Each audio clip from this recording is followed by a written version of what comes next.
आनन्दं परमसुखदं केवलं ज्ञानमूर्तिं द्वन्द्वातीतं गगनसदृशं तत्त्वमस्यादिलक्ष्यम् एकं नित्यं विमलमचलं सर्वदी साक्षिभूतं भावातीतं त्रिगुणरहितं सद्गुरुं तं Namami.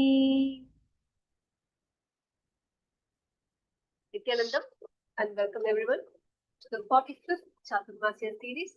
During this Chaturmasya season, the 45th Chaturmasya of our beloved Swamiji, that is celebrated between Guru Purnima and Vijayadashmi.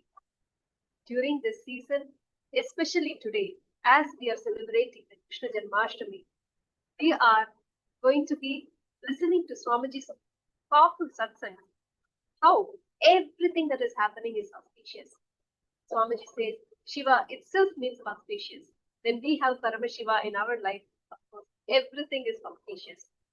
As we are entering into this series, today we have the founding mother, one of the founding mothers of Kailasa. Not only one of the founding mothers, she is the first founding mother of Kailasa, Ma Prasanna Ramachandran, joining us from Kailasa, San Jose. Nithyanandamma. Nithyanandam. Nithyanandam, welcome. Thank you so much for joining us today to share your experiences, your journey with Swamiji. Could you please introduce yourself? Nithyanandam, my name is Ma Prasanna Ramachandran.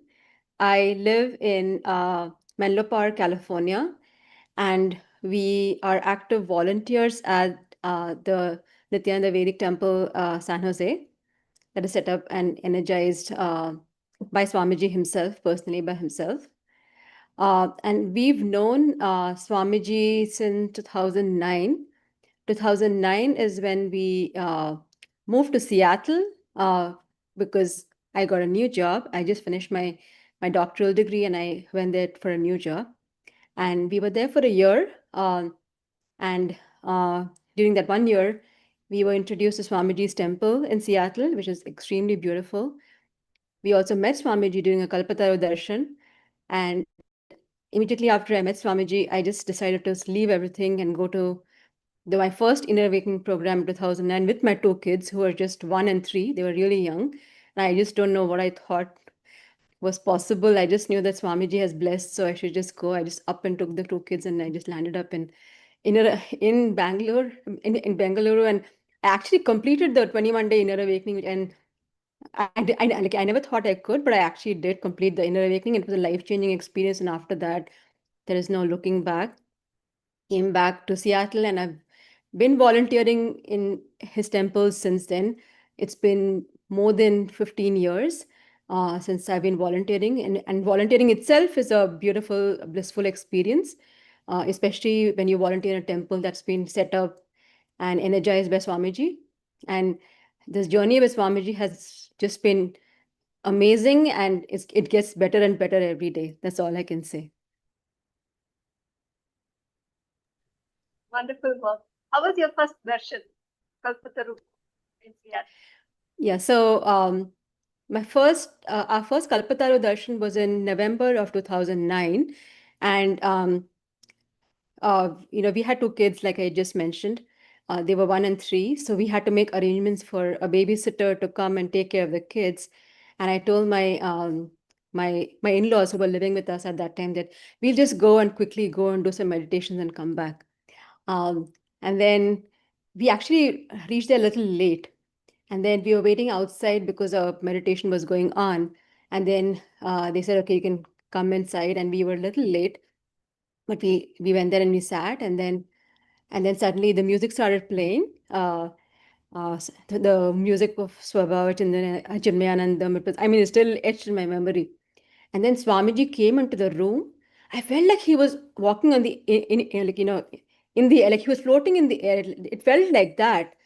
And I was like so shocked and overwhelmed. I thought, oh my God, did he just fly in? Like, that kind of a feeling. And And I was like so overwhelmed. I cannot describe what I can still in my mind, I can see how Swamiji looked when he came in. He was wearing kavi and he had a angavastram. He had long hair, curly long hair at that time.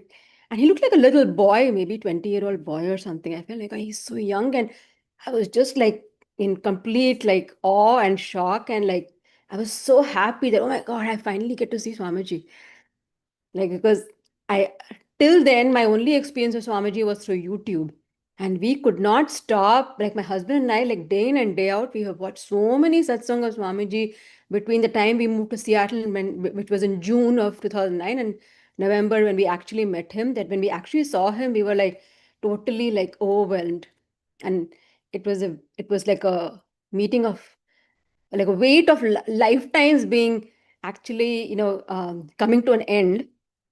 So it was a beautiful first darshan of Swamiji.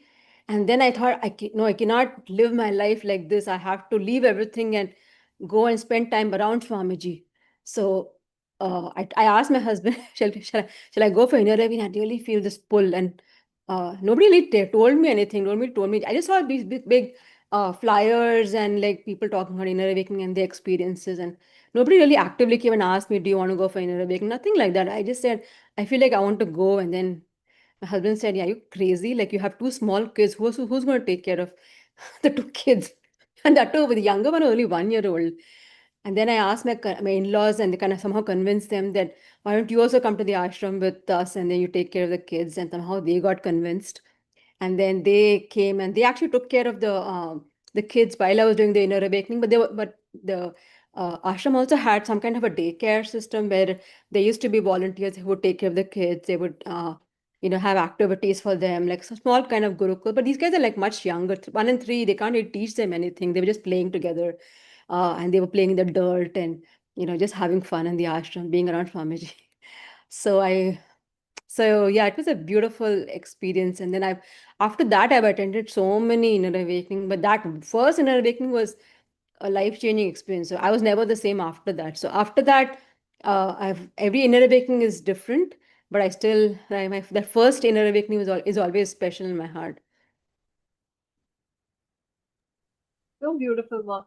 Now, from there, you become the Sarvajñapita Yajaman, a Chitsava member. How did that journey begin? And you are the first. And Swamiji had, blessed you both. There could be thousands of Yajamans coming in the future, but you are the first. Can you please share that experience? I don't know. I feel like we didn't do anything to become the first Yajamans. It's Swamiji's blessing. So I feel like I have nothing to do with the fact that, I mean, we didn't do anything special from our side, but Swamiji showered us specially, and that's why we became the first Yajama. That's how I look at it. So I think there was just a call from somebody, like one of the sannyasis from the from the ashram, and then I was at work on one day, and then Shrikant just called me at work, and then he said that, hey, guess who called today? It was uh, you know, so and so sannyasi who had called. And when he spoke to me, I felt like Swamiji was sitting right next to him and Swamiji was speaking through him. And I said, oh, really? That's great. So what did he say? He said that, oh, Swamiji has a big vision of building a big Sarvagya Pita where he has a vision of temples, goshalas, gurukuls. He has like a huge vision, but of course he needs people to fund to contribute towards this big vision. And the way Shrikant described, he was very excited about it because like Swamiji has such a big plan for humanity. And he said that Swamiji was asking if the sannyasi asked if he would like to contribute towards this big project. And he said it's the Sarvagya Pita project, and it couldn't make head and tail of what is Sarvagya Pita, but the way Shrikant described it, like it felt like it was a big plan. And then Shrikant also mentioned that I think we should grab this opportunity and be part of this because it seems like a huge blessing from Swamiji. And then I didn't even think twice. I said, absolutely, you should. And then he said, okay, by the way, the amount isn't that small. This is the amount that I'm thinking of contributing. And I said, yes, there's no doubt in my mind. Yes, don't even think. So he just immediately called the person who had contacted him back and said, yes, I want to contribute. And how tell me how can transfer the money, because he just felt like the opportunity will slip out of his hands if he doesn't move fast. So there was this urge to, like, yes, let's be part of Swamiji's big plan, because he's giving us the opportunity. Before it's taken away from us, like, we should jump in and just contribute. So that's how it started. And we had no clue that we were the first Yajaman. And it had nothing to do with us. It has only everything to do with Swamiji's blessing and his compassion, that he let us contribute, because without his blessing, nothing will happen. But something similar also happened when we were becoming the kartas. Kartas is also happened, like, not a few years after we became yajamans, but I think at that time we were talking to Ma Prema, and she was saying that, would you want to become kartas? And there were just a few kartas at that time, and then Shrikant and I were like, no, it's okay, we are already yajamans, we don't really care. But he said, Swamiji has big plans, and then we were convinced that whatever Swamiji does, like, it's going to be grand, it's going to be good for the whole of humanity, all that we're totally convinced about. But at that time we're thinking of buying a house. So I think she can just mention that we're saving up money to buy a house, and maybe once that's done, like, we may have money, and then we may contribute to, because becoming karta. And then Ma Prema just casually said, what makes you think that Swamiji will you know not let you buy a house if you contribute towards becoming karta? And then that kind of was a conversation stopper. And then he said, okay, everything, let's think about it. And we went back and we thought, and then we were convinced that, there is nothing that Swamiji, you know, that we can contribute some Swamiji. It is him, out of his compassion, giving us the opportunity to contribute towards his programs, his big vision, big plans.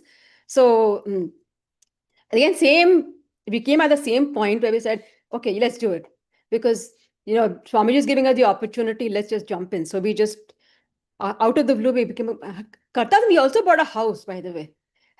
So what Ma Prema said was completely, like, 100% correct. Then why would you not be able to buy a house because you're contributing towards Swamiji's plan? Okay, that makes total sense. So when that, like, it was very easy decision. Like, somehow when your mind has some blocks, but Swamiji also knows how to remove those roadblocks very quickly, smoothly, without anything. So it all happened very fast. And the kind of work that Swamiji is doing, we were so happy that we were able to, contribute, and he gave us that opportunity. More than us contributing, it is Swamiji who gave us the opportunity, and he's giving us that little, blessing out of his compassion. He's giving us the blessing to, do whatever little we can towards his big plan. But that's about it.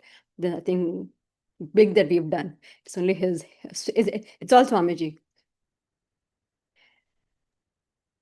So beautiful to hear. Actually, just I think recently Swamiji was sharing, Paramashiva chooses who he would collect from, who that blessing goes to, the punya goes to, and Swamiji has chosen both of you, out of you, so much of dedication and trust and devotion that both of you have, and without blinking, of course, it is an opportunity.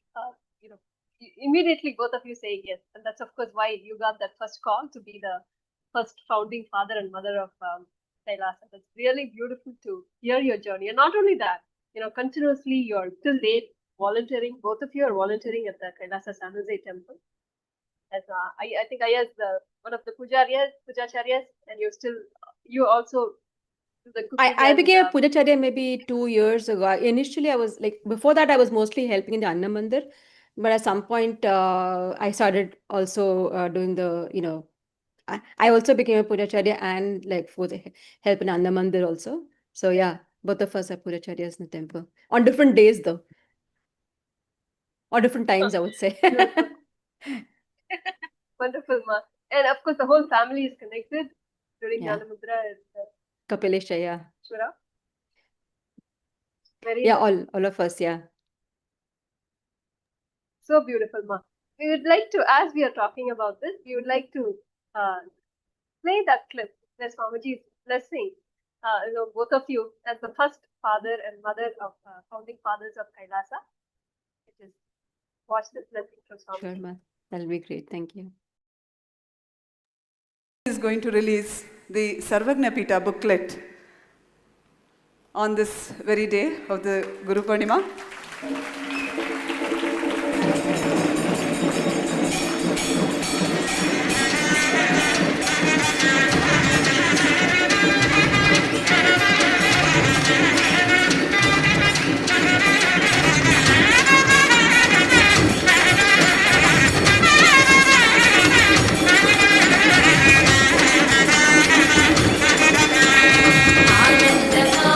Actually, this is the first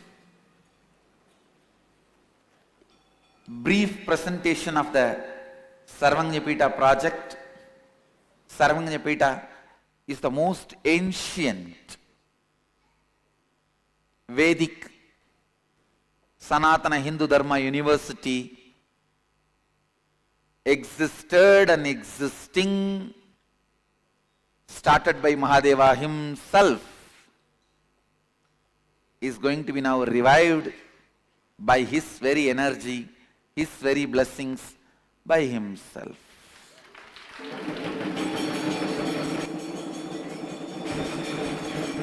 Even though last Inner Awakening I released the booklet, but the first hardbound copy I am releasing it today to public, everyone. Earlier it was more like a pamphlet type, now it is presented in a hardbound booklet. The first Sarvagnapita book goes to the historical, thousands now may become owners. The first owner of Sarvagnapita, Srikant and Prasanna. The first copy goes to them. Prasanna, please come and receive. On behalf of Srikant, Prasanna can receive. Sing.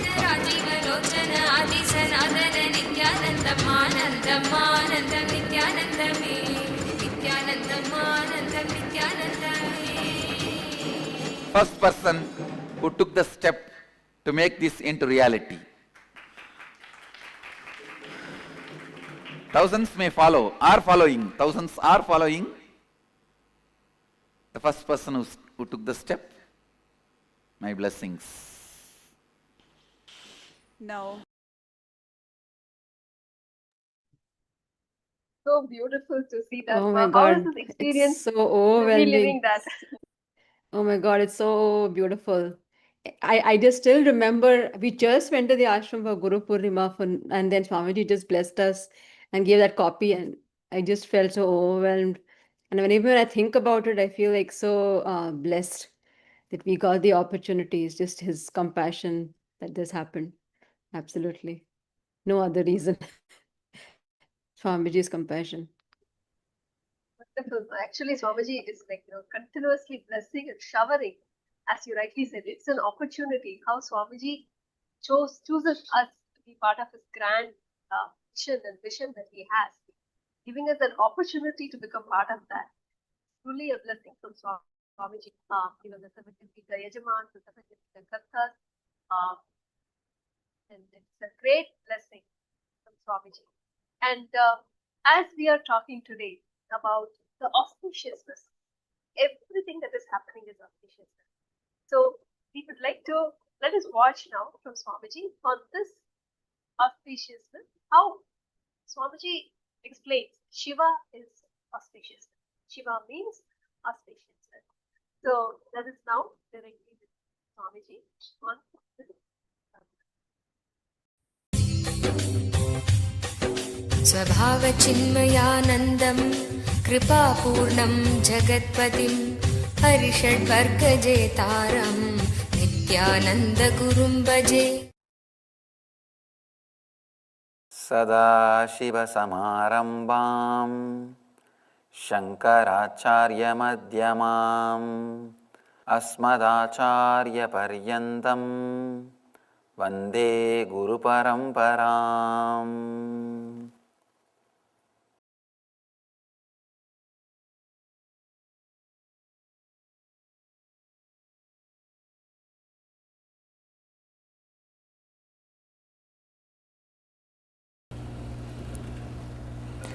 I welcome you all with my love and respects.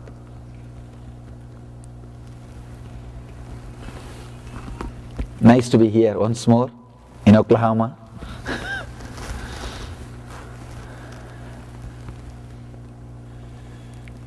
Today, we are entering into the 46th aphorism, 46th meditation technique by Shiva.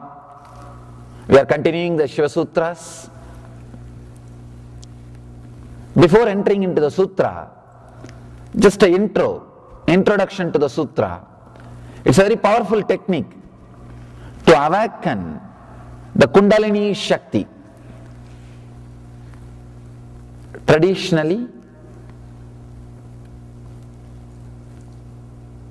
the word Kundalini Shakti is used to mean an extraordinary potential energy which is hidden in every human body. Understand? Animals may have body, but they do not have Kundalini Shakti. The only difference between you and the animal is this potential energy. Maybe if I have to use more words, Kundalini Shakti is something like a possibility for becoming enlightened. The possibility to become enlightened, the possibility to become a different human being, different conscious being, is there only in human beings.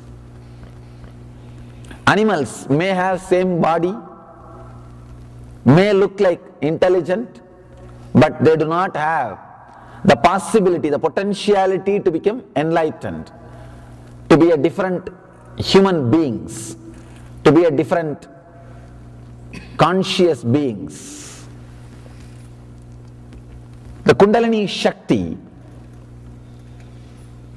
is a energy which resides in every one of you. If it can be awakened, it will take you to a different plane of consciousness, different plane of existence. Understand? All the enlightened masters on the planet Earth are again and again saying, the life is ecstasy, life is joy, life is bliss, life is just shining. And there is a beautiful saying by a great master, whatever happens is auspicious, Mangala, Shivam. In Sanskrit, the word Shivam means auspiciousness. They say whatever is happening is auspicious. But for us it doesn't look like that. If you have few minutes you will understand. No, whatever is happening is not auspicious.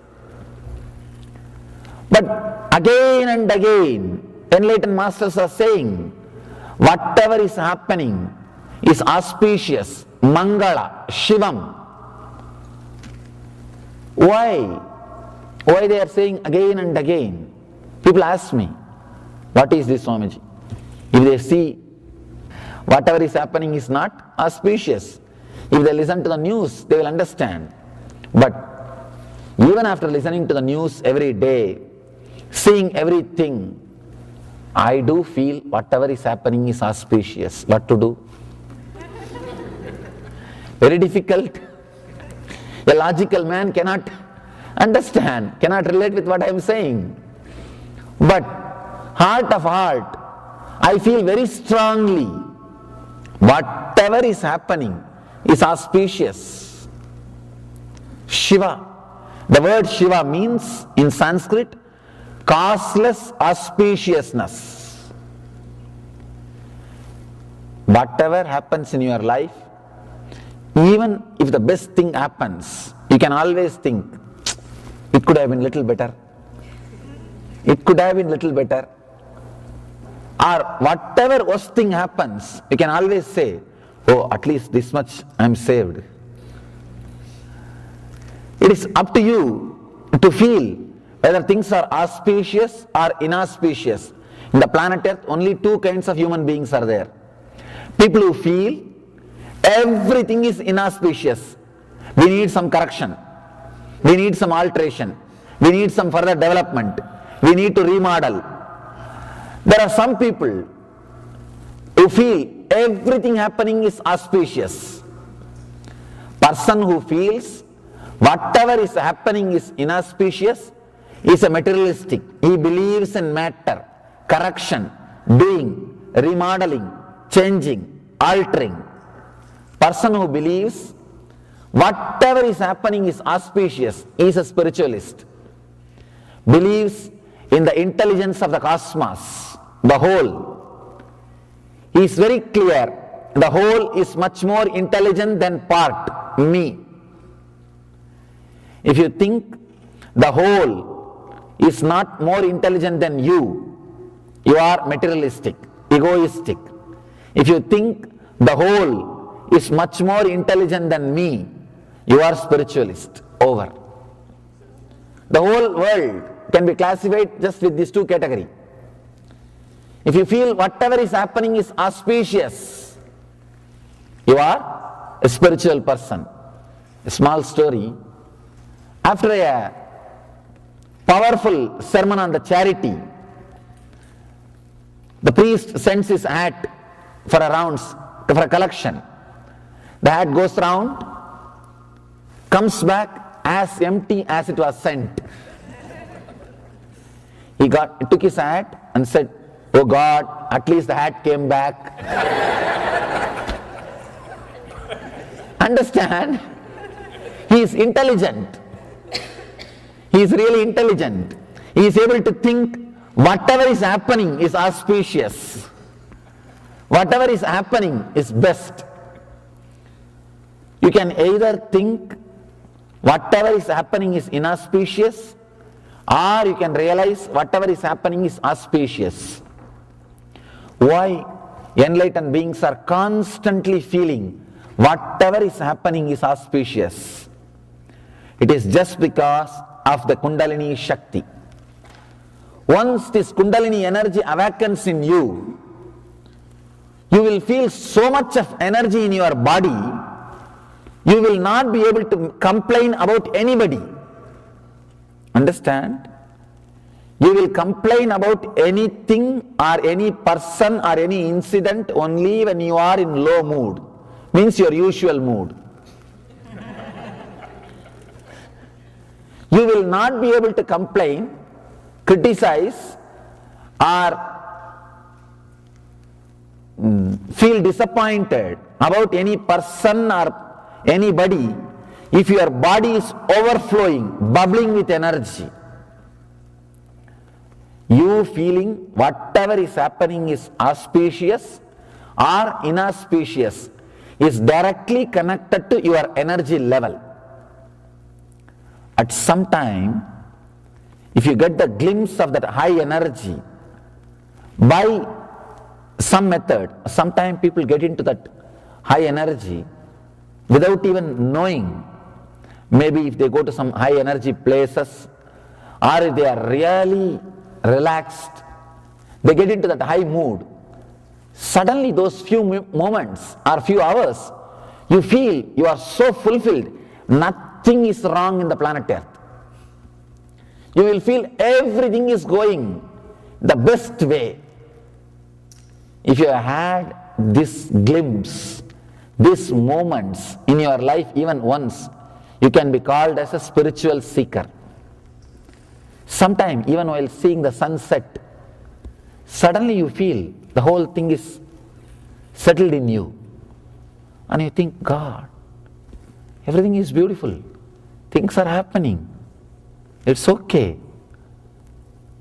Suddenly, some mood, you are silent, you are relaxed, you are filled with energy and you see whatever is happening is auspicious. There is only two planes of existence. One, the plane of normal human beings. Whatever is happening needs to be altered. Anything, they cannot say, I really like that person, but they can't stop, they can't end a sentence without that but. Without that but, they can't end any sentence. They cannot make a statement without that but, there ends. If you are using that word but or this, then you are a human being. There is another one kind of existence. Whatever happens, he is not bothered at all. In Gita, Krishna says, samaschitta. It does not mean he is not compassionate. Understand? A person who is balanced does not mean he is not compassionate or he doesn't suffer seeing the others struggle, others suffering. He tries only to remove others' suffering instead of he suffering with them. People ask me, Swamiji, if you are not disturbed by others' suffering, how can the world run? I tell you, no, you are understanding very wrongly. You are not supposed to start suffering by seeing others suffering. You are supposed to remove their suffering. If you also start suffering, what will happen?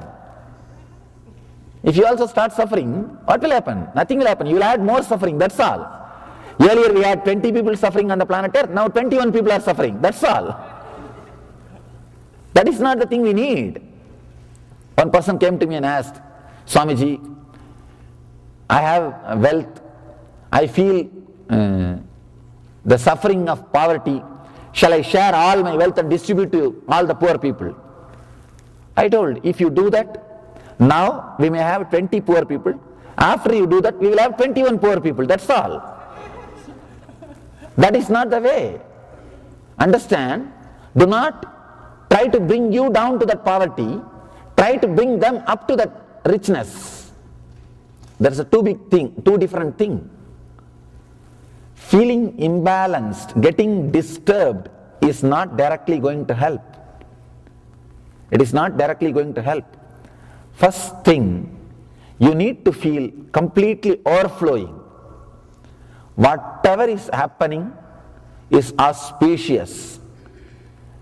In the auspicious energy, let there be one more auspicious wave to bring the people up. Can be the idea or can be the understanding.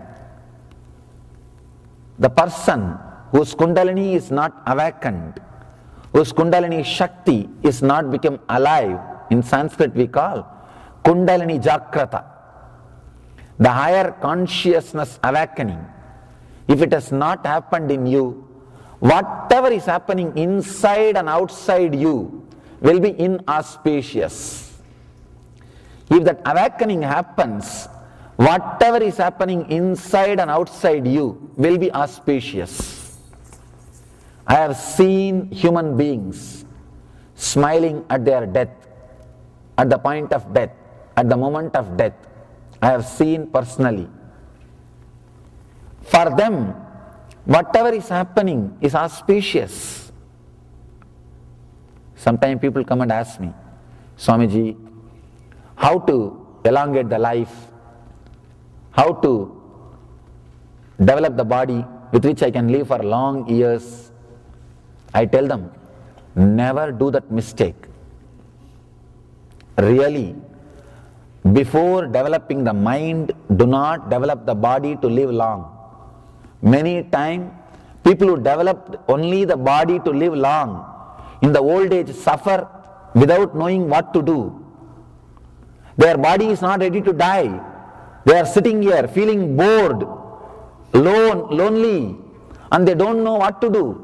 So much of suffering and pain, and not physical suffering or pain, the mental suffering and pain, They don't know what to do. There's a one-liner. There are a lot of studies and surveys say married people who are living with their spouse live long, but they want to die quickly. What to do?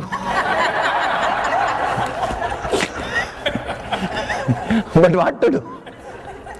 Even though they want to die quickly, they can't. So don't get into that mess that you want to die, but you are not able to die. That is the worst thing. I always tell people, prepare your mind to live long before preparing your body. Add life to your years before adding years to your life. If you add life to your years, you know how long to live and you know when to say bye. You can live and live peacefully and beautifully. But if you have just prepared only your body, I know the yogis, people who have worked only on the body, did not work on the mind, living such a dead life, waiting to die. I myself have seen some swamis in the young age, when they don't have anything else to do from morning till evening, they will be doing yoga, physical exercise, only physical exercise, no meditation, only physical exercise.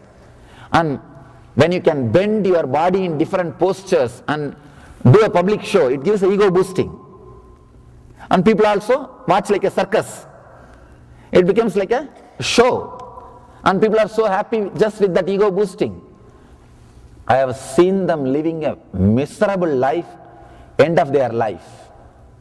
They want to die, but body is not ready to die. It's very strong. And it is going to live for next 20 more years.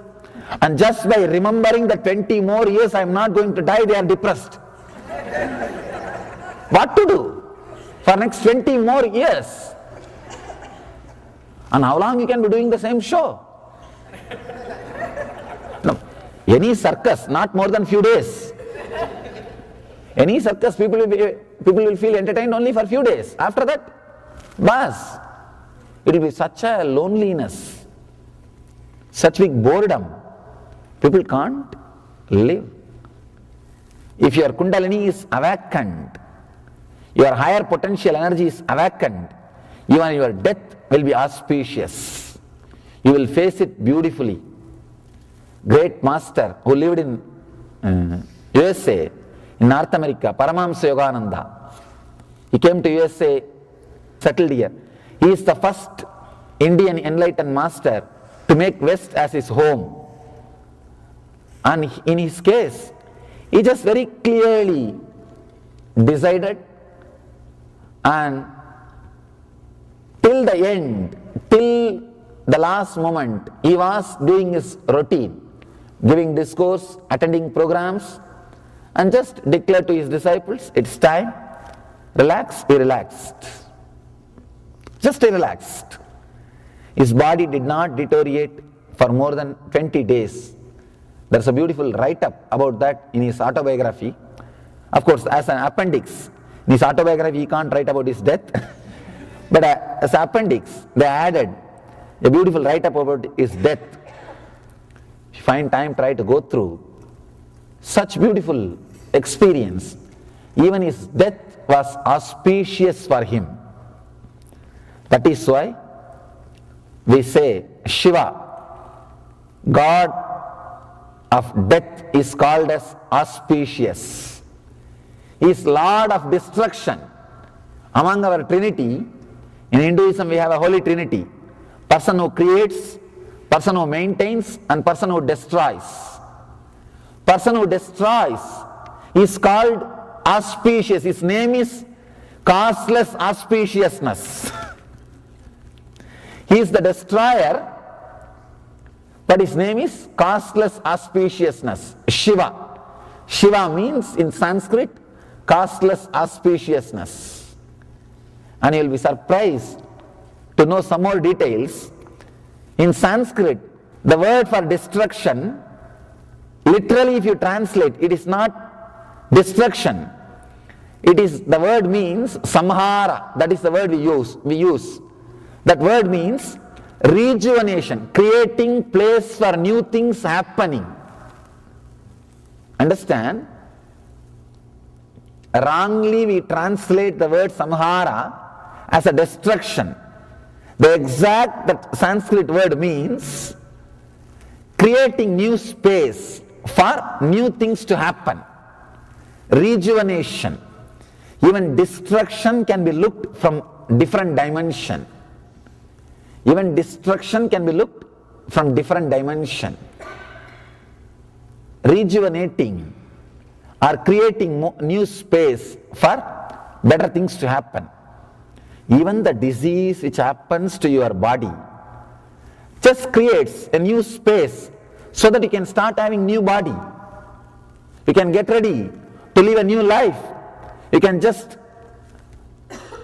restart the whole thing. See, actually, restarting the whole thing can heal many of your wounds. There are some wounds which can't be healed just by going to sleep and coming back. There are some wounds which can be healed by falling asleep and coming back. You will forget. There are some wounds which can't be healed by falling asleep and coming back. At that point only you decide, let me restart the whole thing. Let me just refresh. Then you allow the body to have some disease so that the rejuvenation process can start. You can drop this body and take a new body and start new life, the new way of thinking, new way of living, new way of expressing. According to the Vedic tradition, no experience goes waste. Every moment when you move from one moment to next moment, you are expanding, you are growing, you are learning. If you look from this angle, even your death is auspicious, because you are going to next step, you are going to further. Only if you are not clear about the next step, you will feel the fear of death. It is not even fear of death, it is fear of unknown. Fear of unknown. Mahadeva, Shiva, is considered as Lord of destruction, not just because he destroys, he creates space for rejuvenation. He creates space for new things to happen, creativity. If you see the traditional Vedic temples, behind every deity there will be an arch. There will be two lion faces at the bottom, one big lion face in the top. That arch has got a very important significance. The Lord of creation is one side, past. Lord of maintenance is the other side, future. Understand? Maintenance is not something to do about present. It is always something to do about future. Maintenance has nothing to do with present. You maintain for future. So the Lord of maintenance, Vishnu, is for future. You create wealth, you save wealth for future. For future. That is why the Vishnu, the Lord of wealth, he represents future. And the Lord of destruction, or I can say rejuvenation, he represents present. Future, you can see in that arch, it will be beautiful. From the past and the future, the time shaft will go from the past mouth, get into the present's mouth and become past. The future becoming past is present. Understand? Future becoming past is present. Present moment means where the future is slowly becoming past. In that arch you can see beautifully. One side, the past, Brahma, creator. He has done his job. The other side, future, Vishnu, wealth, maintainer. On the top, present moment, rejuvenator, the person who rejuvenates. He is swallowing the future and making it into a past. He is the possibility of rejuvenation. Present moment is the possibility of rejuvenation. If you are in the present moment, you will experience overflowing energy in the body. You will feel whatever is happening is auspicious. If you are caught with Brahma or Vishnu, you will not feel whatever is happening is auspicious. If you are caught in Shiva, if you are centered in the center, present moment, where future is disappearing into present and becoming past. If you see that arch, you will understand.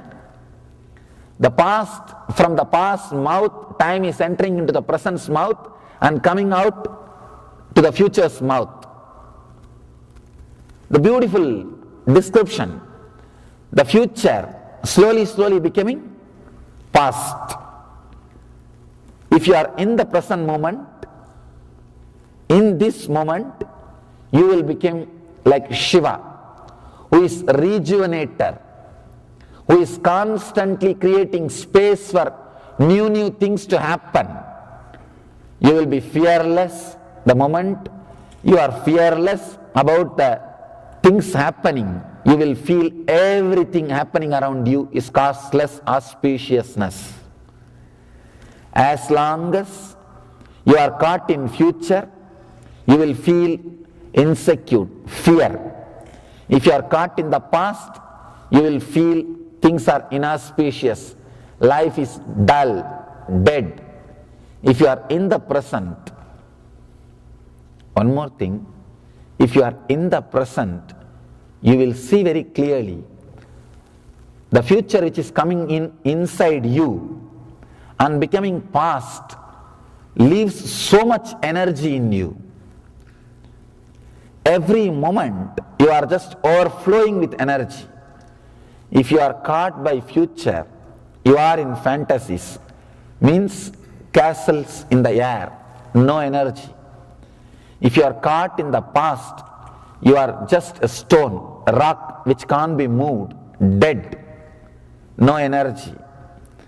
If you are caught in the future, air. If you are caught in the past, dead rock. If you are caught in the present, if you are centered in the present, you will be a flowing river, water. You will be just a flowing river. You will be just a flowing energy. Whoever is in the present moment, just swallowing the future and making it as a past consciously, will be overflowing, bubbling with energy. The Mahadeva, Shiva, who represents the rejuvenation process, are creating space for new things to happen. He is causeless auspiciousness. If you are centered in the present moment, you will be beyond fear. Your Kundalini will be awakened. You will be radiating the causeless auspiciousness. The person who achieved that state, who is centered in the present, only he is worshipped. That is why in Vedic temples, behind every deity that arch will be there. Means he is in the present. You also be in the present. You also be like him. That is what is told. Symbolically, that is what is told to you. Be like him. Be in the causeless auspiciousness. Be a rejuvenator. In your mind you can see. You can decide whether you want to be a creator, means the stuck in the past, Brahma. Whether you want to be in the past, means constantly brooding about the past, thinking that in that way things could have happened, this way it should have happened, I think I should have decided that, I think I should have done that, I think I should have done this. After a few years of marriage, always you think, I think. See, getting married is like going to a restaurant and ordering what you want. After a few minutes, when you see what your friends are having, thinking that you should have ordered what they are having.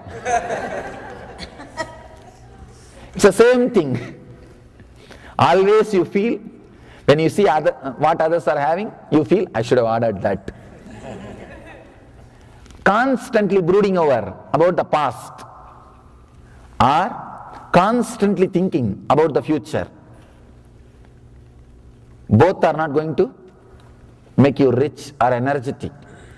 If you just stay in the present, so much of energy, you can see very clearly how you are just swallowing the future and making it as a past. You are just there. Through you, the past moves and the future moves and becomes past. And you are there like a hollow bamboo, untouched by time.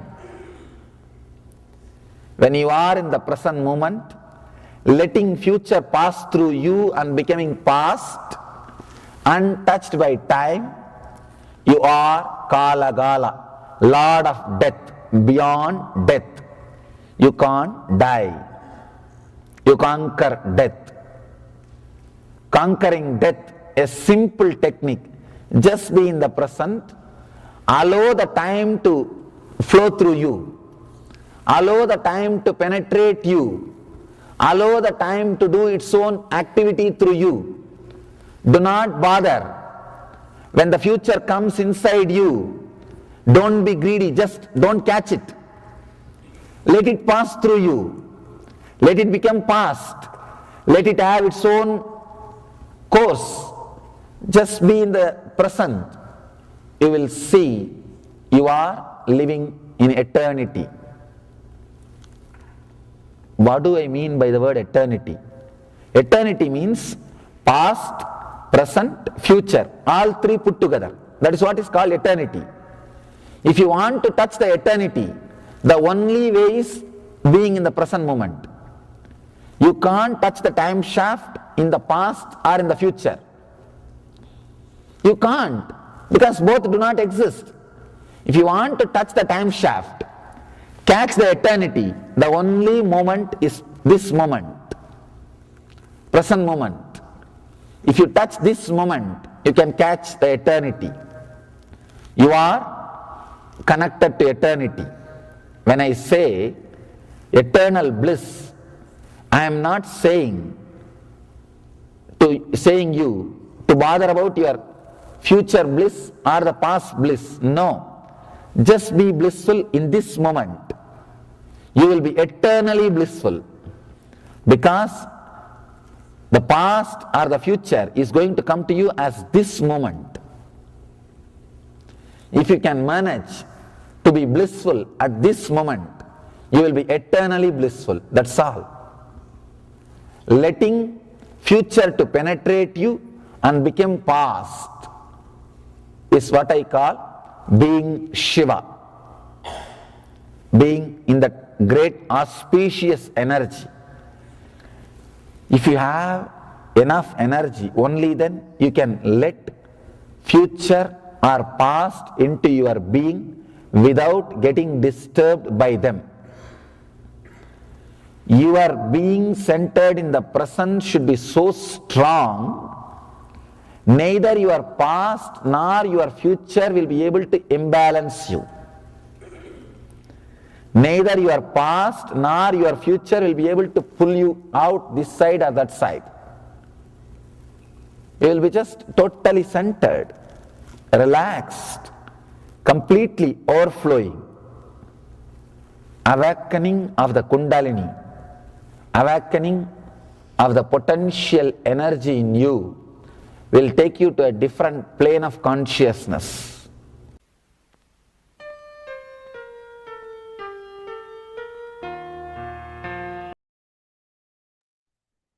Such a powerful satsang from Swamiji. how everything that is happening is auspicious.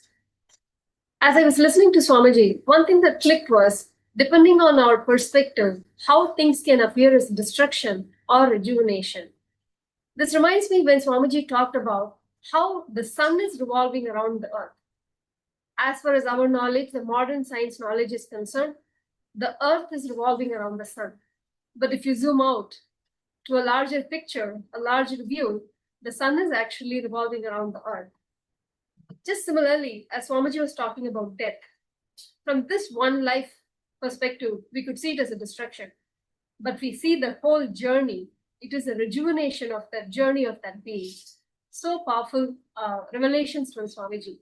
Now, Prasanna, as you're watching this satsang, what is the powerful cognition that you got from this?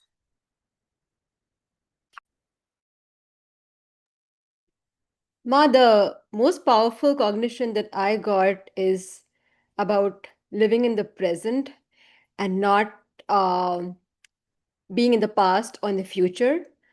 And this is a beautiful message just before Kalashtami, which is tomorrow for us, where this point is always our Pujacharya, he always repeats this point again and again. This is what Swamiji said in this satsang as well. That is what, for me, that is the most powerful message that I got from this entire satsang. For example, if you look at the deity of Kalabhairava, you can see that the past, which is, I think his left foot is in front, and the future, which is the right foot, is behind, which basically says that unless you complete with so the message from him is that unless you complete with the past, only when you complete with the past can you look towards the future.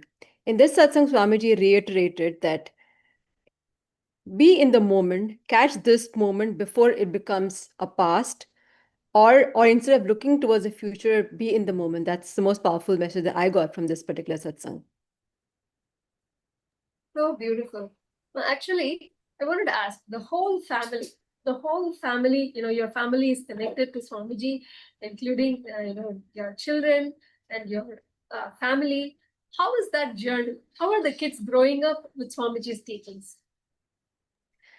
Ma, I think the kids got introduced to Swamiji at a very, very young age. So when I attended my first Inner Awakening program, which is in December of 2009, at that time I had taken both the kids, and they were 1 and 3. So like say 1.5, 3.5 is what I would say. So they don't even remember a time when Swamiji didn't exist in their life. They've been introduced to Swamiji Satya, and then they stayed in the ashram for 21 days in that energy field. And they've met Swamiji at that time. I did a Pada Puja where both of them got initiated. The first program that they actually attended was when my son was in 2012. My son was 4 years old and my daughter was 6 years old. And we did the cruise IA. I don't know if you remember. So they've been surrounded by Swamiji's teachings from a very young age, even before they know anything else. So they've grown up with Swamiji's teaching, with satsangs happening, darshans. For them, it's just part of their lives. But of course, at this point, I would say that their outer world is kind of keeping them busy because they have studies and they have so many other things. But like Swamiji says that these kids, I've initiated them at a very young age before any patterns were rooted into them. So anytime I want, I can pull them back. So they're my kids. So and I totally believe that. And so and Shrikant and I would say I'm very fortunate, and so is Shrikant, that both of us are aligned, and both of us are very connected with Swamiji. Both of us volunteer. So we are a little sangha in ourselves. Okay, our family is a sangha, so we don't let each other fall back. And even if one person is going through some kind of a phase, like a low mood or something like that, we support each other. We also have a very strong sangha in San Jose. I don't know if you know. And both of us have been volunteering since 2010. So it's been 15 plus years since we've been volunteering. And for anybody who's even thinking about volunteering in the temple, I would say just jump in, because when you offer any kind of seva, I would not even say so. Both of us are pujacharyas. Both of us offer, actually, we sit there and we offer Pada Puja once a week. Pada Puja, Shiva Puja, Shrikant does Alankaram, Abhishekam, all of those. We are so involved. But I would say through all the ups and downs, just being in a temple and doing any kind of seva, I'm not even saying shrine duty, just wash vessels after people have any festival, any program that has Swamiji hosts, just be there to do seva. And I feel like there is so much that the deities can do to you. You can't do anything, you can't contribute much to the temple. It's the deities who give you the opportunity to be around them. And the cleansing that happens, just being around the deities, is such a blessing. So that Sangha is there for us. So for us, like, for a good part of our life now, we've been around Swamiji and the Sangha. So I think it's easier for us, for all of us, since all of us are aligned, it's easier for us to all be connected as a family. And most importantly, Shrikant and I are both connected with Swamiji, and both of us are aligned on many things. So that helps for sure. Definitely, the Sangha, the ecosystem that Swamiji has created through each one of the Kailasas that Swamiji has established, Yeah. definitely makes a huge difference. And especially, I think the Kailasa San Jose Sangha, with respect to the spiritual routine, including, the yoga, joining every day for puja, and of course the temple seva. Temple is a different story altogether. The Swamiji's presence there through each one of the forms of deities, it's just such a powerful space of energy. Like you said, just doing the seva is there. Just being present is enough. Just whatever seva you do, it does not matter. And I They work on can that also healing. can I just repeat one thing that Swamiji had mentioned when we were at Kumbh Mela at Ujjain. And at that time, there were a lot of people who were attending Kumbh Mela, and it was a big program. Hundreds of people were there in our, in a small infrastructure that Swamiji had created. And of course, there was cleaning to be done, there was cooking to be done, there were people who were volunteering. At some point, Swamiji was doing some processes, and then somebody complained that the bathrooms are dirty, and like a lot of complaints came. So he said, "Why don't you guys gather yourself in smaller groups and do small seva, like cleaning up stuff, taking care of." And some people, they just didn't move. They just said that, no, we're going to do the process, like, whatever third eye reading and whatever process. So that's why, and at that point, Swamiji said that doing seva to the Sangha is equivalent to doing, personal seva to me. So just don't think that you're by sitting here and doing the process, you're not getting anything. The people who are outside are benefiting as much as the people sitting, within this particular area and doing any kind of process. So any kind of seva, for that matter, is doing personal seva to Swamiji, because Swamiji has always said that he exists in the Sangha as as the so basically the Sangha is a form of Swamiji. So doing any kind of seva within Sangha is actually doing personal seva to Swamiji. So this is something important that he had pointed out, and I totally believe it. Any kind of service, for that matter, not just a temple. Definitely, Ma. Definitely. Swamiji has, multiple times reiterated that Swamiji is not just that 6 feet physical body form. Swamiji is, not only the form, but also in the teachings that Swamiji is giving and the Sangha. So the seva that we are doing is basically doing the seva to Swamiji himself. And throughout your journey, you would have had many, many experiences. Especially one thing that you had mentioned was the healing. Could you please share about what is that healing experience? How did that,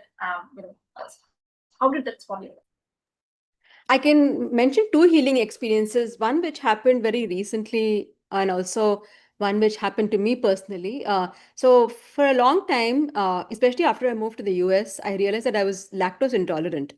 So any kind of milk that we would buy commercially was I could not handle it. I would have gas and all kinds of health issues. So at some point, I stopped drinking milk, although I love dairy, but I stopped drinking milk. I switched to lactose-free milk. But this was bothering me there, because Indian sweets have a lot of milk in it, and I wanted to enjoy those as well. So at some point, I think it was during the Varanasi Inner Awakening, or maybe it was even before that, maybe not, I don't exactly remember which, maybe it was Haridwar Inner Awakening.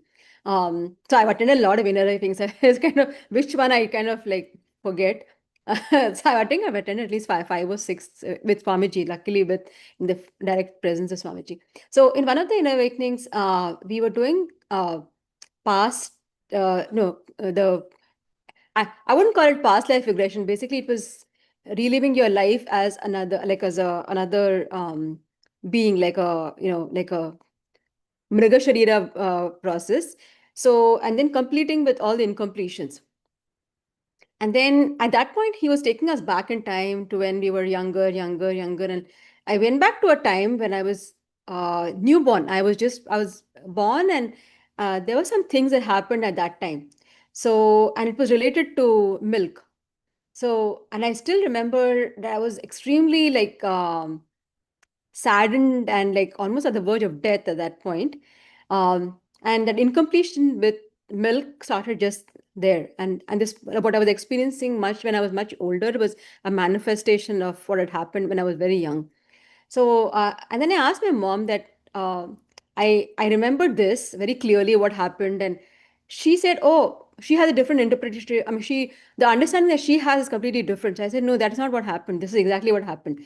And then she said, "No, no, no, you're just imagining." I said, "No, I'm very clearly remember how I felt, and what I experienced was very, very real." And then I told Swamiji, and then he said, "I think you caught the point where this whole problem started. Do one thing when you come for darshan today." I actually went to the mic and I mentioned that I had this experience, and I vividly remember what had happened. I was just days baby, but I remember exactly what had happened, and I feel like I need to complete with this, and this is the cause of it. And when I was in that state, I knew that this was um, what has had like was the cause of my lactose intolerance. So he said, when you come in the evening, just bring a small quantity of milk and energize it. You drink it, and then you'll be healed. That's all you need to do. So I said, okay, and I asked for a little bit of milk, like very small quantity, and I got energized and I consumed it. But even after that, I didn't have the courage to pick up milk and drink it, right, because I thought it's going to be make me very, very sick. So in the entire program, I kind of stayed away from dairy products. When I went back home, out of habit, I went to the shelf and I picked up lactose-free milk. And then I said, why don't I just try like regular milk? And I had like a good quantity. And I was just okay. Nothing happened, no reaction, nothing. And then I said, is it real? Am I just imagining this? Maybe I'm just imagining this. Then I started consumed more of it, and then I realized actually I'm healed. So Swamiji had just healed me with just one process, but he also took me to the point where the problem has started. Instead of shoving something under the carpet, he actually blessed me to recognize that this was like he could have healed me just with one touch, but maybe I would have brought the problem back, because my completion with that incident had not happened. So he guided me to that point where the problem started, and then he helped me complete with it, and then he also healed me. So that was a huge healing experience. um, and then quite recently, actually just 2 days ago, Shrikant had been like my husband, he has been having some growth on his chest. And it's something that was bothering him or something, but I noticed that it's been 3 or 4, like few months, and the growth hadn't stopped. So then at some point, like during a recent darshan with Swamiji, I think we did Pada Puja during Guru Purnima, and then we spoke to Swamiji, and he said, "Oh, don't worry, I'll enter into you and heal you." That's exactly what he said. So 2 days ago, 3 days ago at night, Shrikant had a dream in which Swamiji came and he said, "Hey, I've healed you. That growth that you're talking about, it's gone." And he said, "Why don't you go and check in the mirror? It's gone." And then Shrikant in his dream went and checked in the mirror, and he said, "Oh my God, it's really gone." And then he woke up and he actually forgot about what this had happened in his dream. And and then suddenly he said, "Oh, I had a dream. Let me go to the." He went to the mirror and he had checked, and it was actually gone. And then he told me that, "Can you believe this has really happened?" And I said, "Really?" Like I could not believe it. And when I saw, I said, "Yeah, really, it's gone. Like whatever, you know." And Swamiji, just like that, like he said, like his dream only he came and healed the whole thing. So sometimes it's amazing how Swamiji does things, it's just, I think his blessings, like, when he blesses you with something, he actually makes sure that it happens. So that was like such, actually, I've had other experiences as well, but these are something that just come to mind right now. So beautiful, was so powerful. It's like every day when we hear everyone's experiences, it is literally Swamiji living with us each and every moment, taking care of us, listening to our thoughts, fulfilling our prayers, and healing us. It is just truly, truly amazing. The wonderful experiences that each one has for. And you, as you said, like you have attended multiple inner awakenings, right? What is like the powerful cognition or like the shift that you feel, any one experience or any one click that you can share? I think the most powerful, there have been several clicks. There's so much that we've been blessed with. I think the most powerful cognition was this is completion. That anything can be healed if you do the completion with that particular incident. Like most of what you experience as disease, and like all the problems you've had, a lot of it has to do with incompletion. And when you look at any incident, in the eye, and with Swamiji's blessing and compassion, and when you consciously complete with it, you actually, there's other than just this completion with what happened, you also rid yourself of many ailments.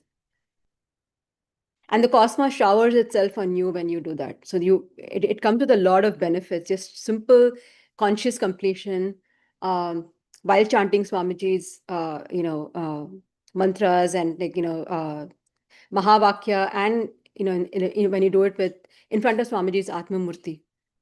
I can also give you one incident. Maybe I've never shared this before, but there was one satsang in which Swamiji was telling us that about writing about incompletion, like what do you feel incomplete about, and on the Zoom chat, and then people were like writing away, and I was doing the same. I was just typing away, and I don't know why, but Swamiji, out of the blue, he just called out my name, and he said, Ma Prasanna, have you noticed that all your incompletion are related to your kids? Do you know how many lifetimes you've been, obsessing about your kids and ruining their life and your life? You just let them be; they'll be okay. Can you stop, bothering yourself and other people? Can you just complete with it? And then he said, why don't you do one thing? Go and sit in front of my Atma. Like he said, go and sit. Like he didn't say, go and sit of my Atma. He said, go and sit and revisit all your past lives when you have basically ruined your lives because of this incompletion with kids. So I said, I don't know what that means. I was thinking, man, what does it mean? I don't know. He's just said something out of the blue, and why did he just pick on me? That's what I thought. But that day or that night, I went and sat in front of his Atma Murti, and I just said, I don't know what you said, Swamiji, but since you said, complete with the past, like I'm just going to sit and complete with the past, and let's see what comes. And I just sat, and it was almost like I was in an inner awakening. I just started going through my past lives where I had incompletion with the kids, and I think, and I was like a movie. It was playing. I could see like what I had done and how. It was like, so it was so overwhelming that at some point I said, I can't take this. I was so stupid in the past. Like, and Swamiji like correctly pointed it out. And I did it 2-3 times. And I just said, as Swamiji says is correct. Maybe I should just back off and just like let the kids be instead of hovering around like a, what do you call that? There's a aeroplane mom or something. There's a word for it. So, so Swamiji out just offhand, he just says something which is so profound actually. So I've had like such beautiful experiences. Swami is just very compassionate on, it's just his compassion, I would say. Definitely, Ma. Many a times we feel like Swamiji is saying something. It could be a very simple word, but it would have such a profound meaning, and many years later, that word will come and save you. My God, like we've had, so many times we've experienced that. How any simple word from Swamiji is not just a word. It has so much of depth and truth and meaning to it, and then how it comes and saves us. Now, like through this satsang, Swamiji was saying everything is auspicious, and also Swamiji said like, okay, some things at that moment you may not feel is auspicious. You may think like, okay, things are going bad, but later on you realize, oh my God, what a great blessing it was.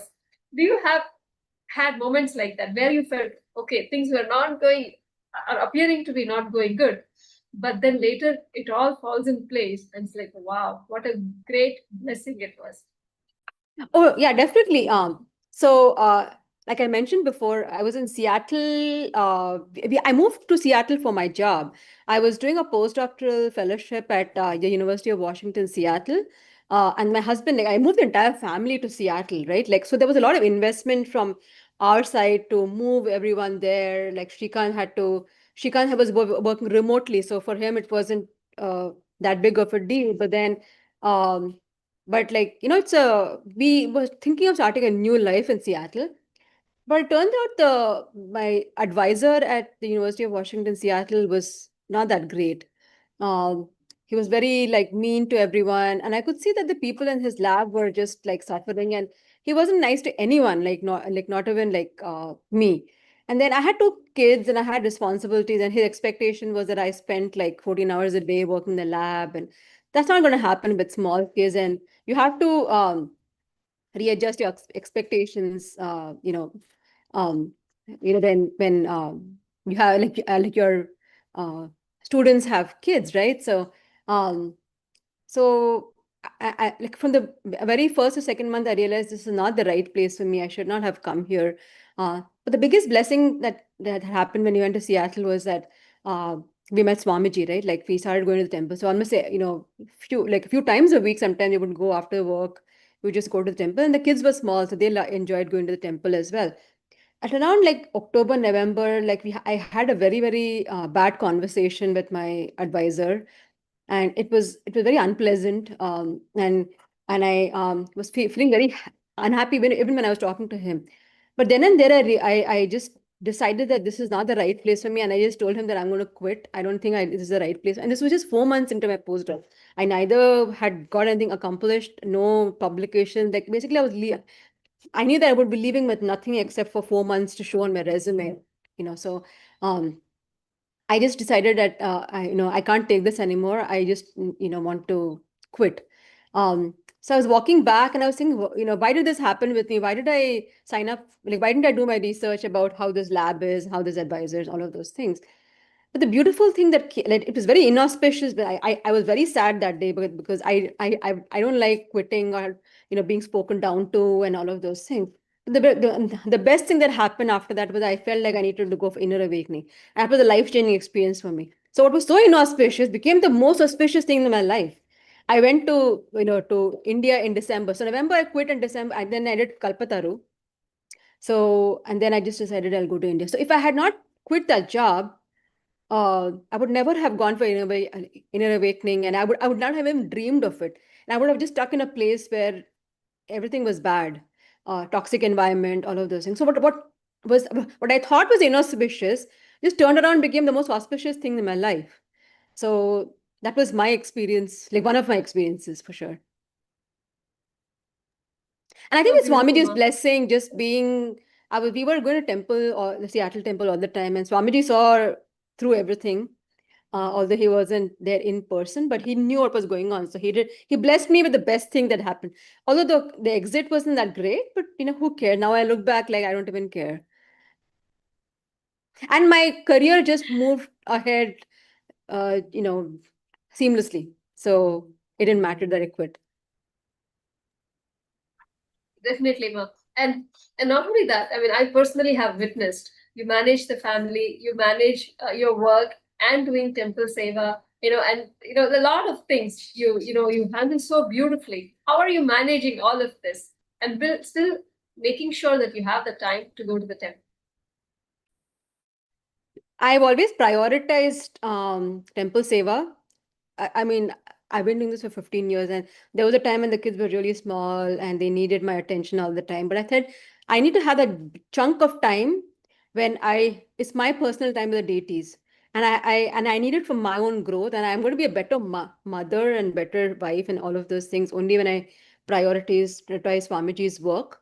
So I feel like that is my time, my personal time with Swamiji and the deities. So I've always prioritized. In so many years, I have never stopped temple seva, no matter what happens. Like I don't think I've ever missed a single week of my seva. So I've prioritized that, and I feel like when the deities and Swamiji becomes a priority, they just take care of the other parts of their life, your life, just like that.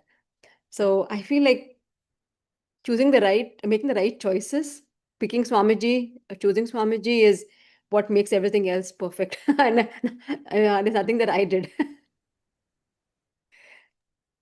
So rightly said, Ma. When we prioritize Swamiji, and like, of course, when we make Swamiji as the first choice, everything else Swamiji takes care. Whether it's your family, whether it is your job, whether anything, Swamiji takes care. When we put Swamiji as the first priority, I mean, that is a very good example that you are setting for so many people, that who are, struggling to say, oh, how do I do this? How do I do seva at the temple when I don't have? But, as you said rightly, it is just a matter of prioritizing. Yeah. And I've also, like, there are Sangha members who've, posted saying, I'm quitting, I'm not able to handle it. And sometimes I send them a private message also saying that, the time when I started volunteering in the Seattle temple, I didn't have a job. My husband just quit his job and we had 2 kids to take care of. So we were basically jobless. But then all I did was started temple seva and everything else again came together. And then we moved to the Bay Area, and then Shrikant got a job, then I got a job. So when you're at the lowest mood, like lowest points in your life, just started doing seva. If you're in the temple vicinity, just start doing any kind of seva. Everything else will just fall in place like a jigsaw puzzle. Yes, ma. See, actually, it is not just a time. It is not just a matter of time. When you put time, of course, Swamiji showers us back a lot more time, but it is that auspiciousness, building that auspiciousness in play. Of course, when you are, if you're not there at the seva, doing seva at the temple, you're probably sitting at home brooding over, oh my God, everything has fallen apart. How will things you'll be worried, sick. But when we are putting that time, so much of energy, love, and auspiciousness we receive, from Swamiji, from the temple, that naturally, becomes a virtuous cycle instead of becoming a vicious cycle where you would otherwise be ruining your life sitting outside, and things probably would be only getting worse rather than becoming like a virtuous cycle and turning the whole life around. As you said, it became the most auspicious time of your life. So fantastic one. And everything that we receive from Swamiji, the blessings, yes, every blessing that we receive from Swamiji, it just turns out like, so auspicious and makes our life, enhance and raises us every moment. So now let us listen to Swamiji, the power of blessings from Paramashivam. स्वभावचिन्मयानन्दं कृपापूर्णं जगत्पतिं हरिषड्वर्गजेतारं नित्यानन्दगुरुं भजे स्वभावचिन्मयानन्दम्. Ultimately, this is a blessing. The structure as such, Mahadeva is blessing. Let you feel your substance, bones, flesh, blood, saturated with cosmic essence, is blessing. There is no word here insisting that it is a technique. Understand, that is the beauty of the structure. It's like a tadastu, let it happen. He's not saying let you do. The whole sutra itself is such, let it happen, tadastu.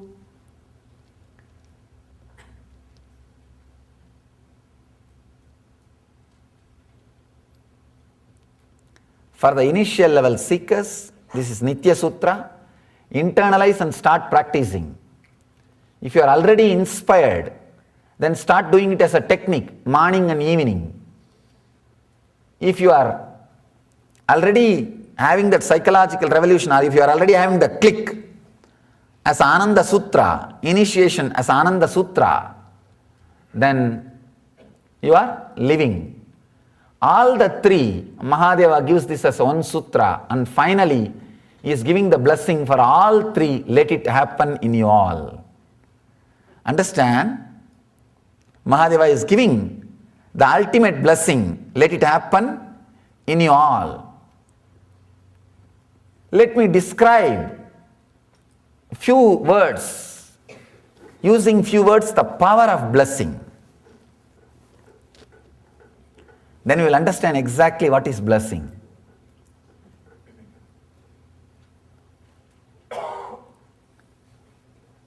Even if you don't have connection between the person who is blessing you and you, even if you don't have connection with the person who is blessing you, the power of the words is not a joke.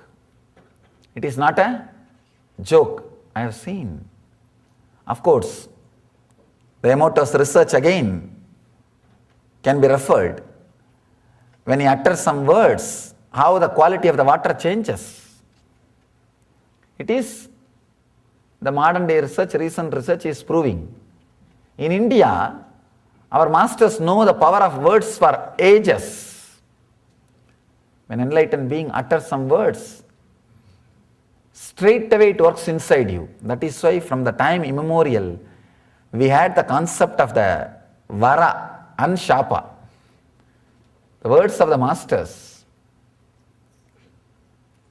Vara, boon, it can work as a boon.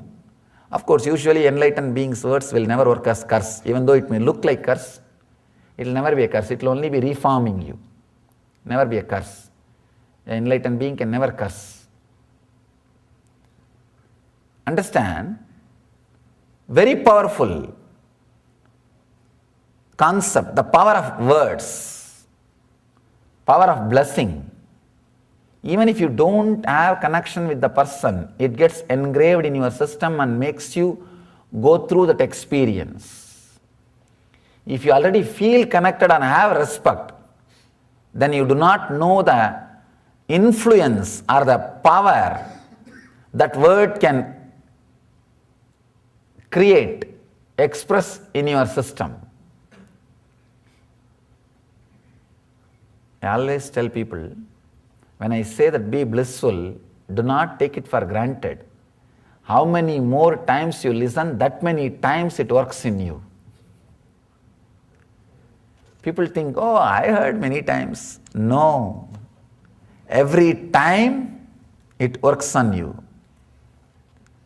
For example, if somebody tells 10 times you are a fool every day, whenever he sees you, he says you are a fool. What will happen?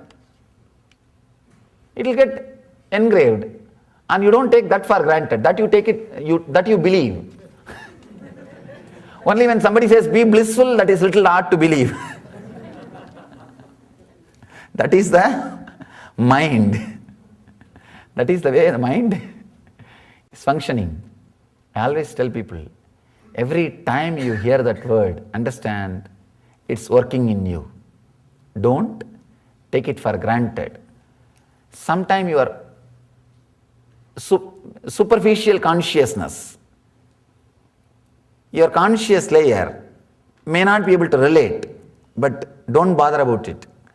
The person who is talking, the words are coming from his deeper superconscious level. So naturally they will work on you. There is a very beautiful incident. When Vivekananda came first time to USA, the moment he started addressing, the first word he said is, dear brothers and sisters of America. That word was such a sharp, shocking word. The reminiscences are saying, it took some literally 5 minutes for the clapping and excitement and enthusiasm in the hall to settle down. Understand why so much of excitement and response? Because when he said, he experienced that word and said, not just as a lip service, no. Many times we don't mean what we talk. We don't mean what we talk. Vivekananda says in one of his lectures, the ojas, if somebody's Kundalini is awakened, he says, when I talk, there is no thinking inside. There is no two-layer, thinking and talking. There is only talking. So naturally, when you listen, there will not be two-layer, listening and thinking something else. There will be only one layer. Because the person is talking with one layer, the listener has to be with one layer. So courageous. Many times people come and tell me, God, we do not know how time passed, Swamiji. Because there is no second layer thinking. Only listening is happening. There is no thinking of what happened to the house, what happened to this, what happened to that, nothing. Because there is no other thinking. You do not know how time passed. I always tell people, when a speaker speaks just with one layer, there is no two layer like a thinking and talking, only talking. Naturally, you cannot escape by doing two layer. You will end up in just one layer, just listening. There is no listening and thinking. When I am talking, when I am just talking, you will be just listening. That's all. The power of ojas. Vivekananda says, the integrity and experience out of which he is speaking, dear brothers and sisters of America, there is no vested interest, a straight, simple experience. Straight, simple experience. The whole crowd felt a connection, felt the relation, and felt the excitement. I can say it is like a mass awakening of a Kundalini. The whole group had a glimpse of how it feels like feeling like a single family. What it means by feeling the universal brotherhood. He gave that glimpse to the whole crowd by that one word. It's like an initiation. It's like a blessing. Let you all experience the truth of universal brotherhood. Vasudhaiva Kutumbaka. That's all. It is just a blessing. That's what he did when he addressed dear brothers and sisters of America. Powerful word from the ojas, from the experience. That's what we call blessing. If a word comes from a person who has no words inside, it is blessing. If a word comes from a person who is not talking inside, it is blessing. That word is straight away the energy entering into your being. It is like straight energy which will go into your system and gets digested and starts expressing itself. I've seen a simple be blissful. What great work that word does. Even if they don't understand, many people think in the energy darshan they don't listen that word clearly, but they are continuously in the bliss. They do not know it is the power of that word, even if they have not heard. If you heard, consciously you will know the reason. If you have not heard, you may not know the reason, but you will have the effect. You may not know the reason, but you will have the effect. You know, you are in that ecstasy. You are in that joy. You are in that experience. So understand, with blessing, as long as it is a teaching, 100% responsibility is disciples. As long as it is a technique, 50-50 responsibility. By the master 50 because he is designing.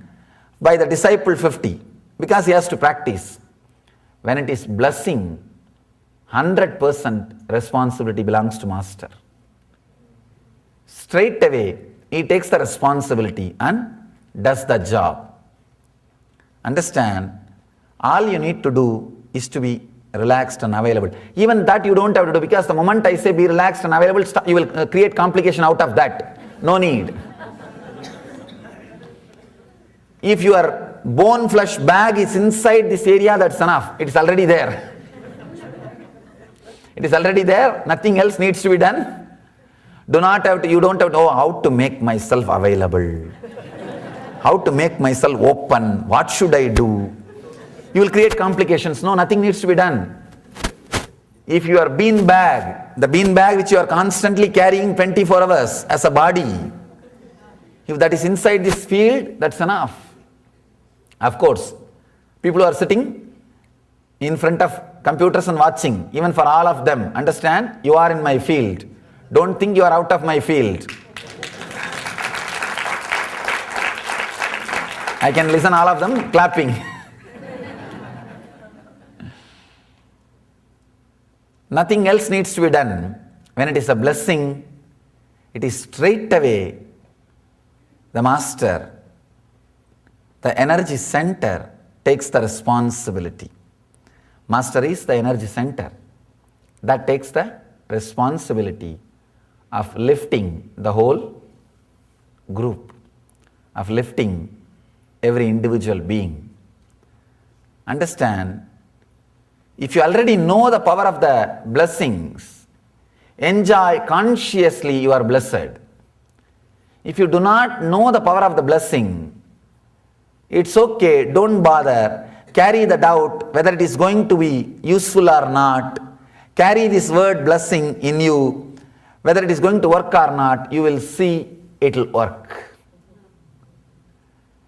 If you already have that trust, then consciously celebrate you are blessed. If you do not have that trust, do not bother. Just carry the doubt. Anyhow, he gave the blessing. Let me see whether it works or not.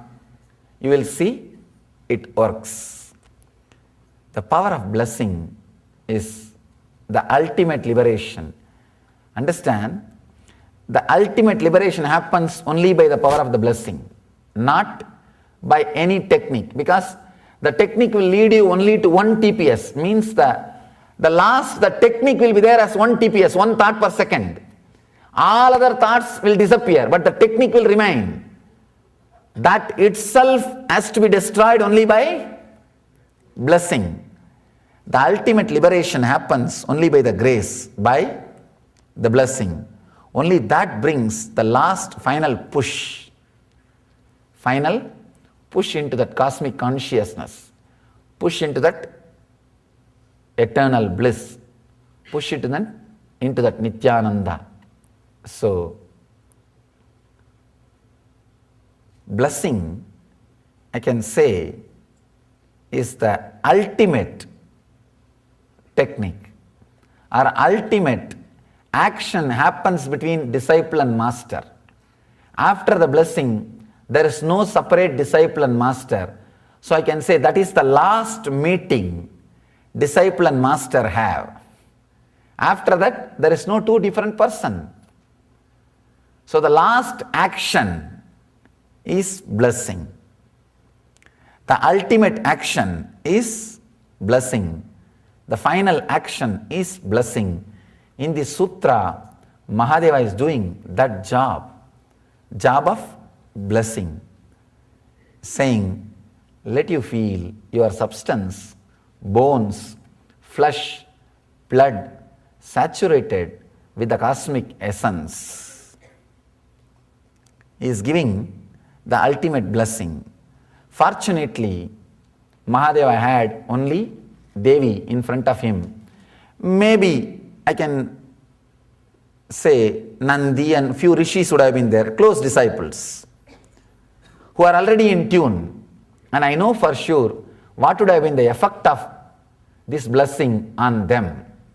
What would have been effect of this blessing on them? Because the master has no thinking and the disciple has no doubt. And naturally the connection happens. I can say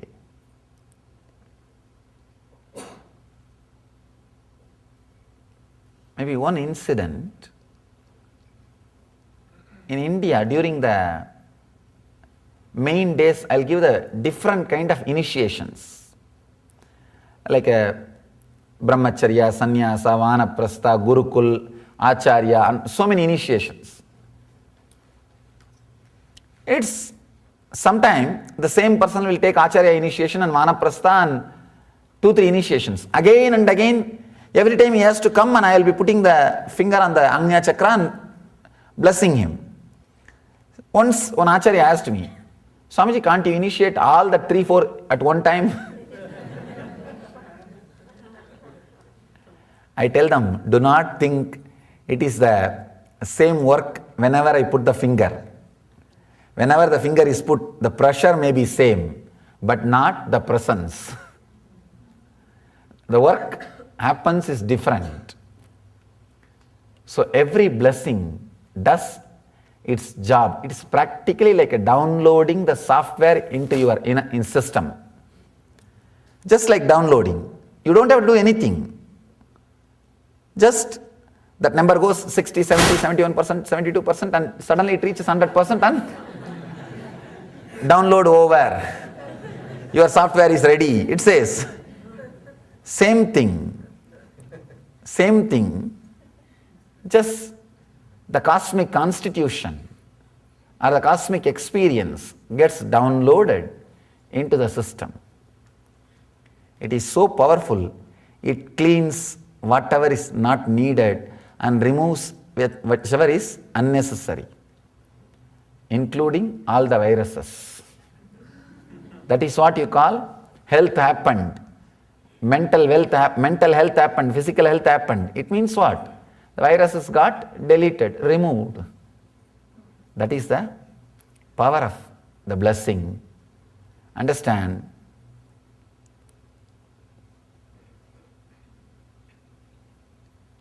Some of you may or may not have been there when I started the Shiva Sutra. Of course, 2006, January month we started. I think January 1st, exactly January 1st we started. 2006. The Shiva Sutras in the ashram, in Biddi ashram.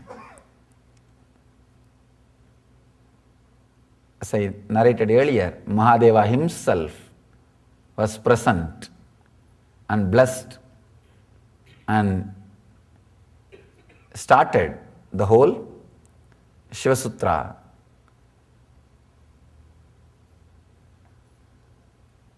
Around almost 2 years.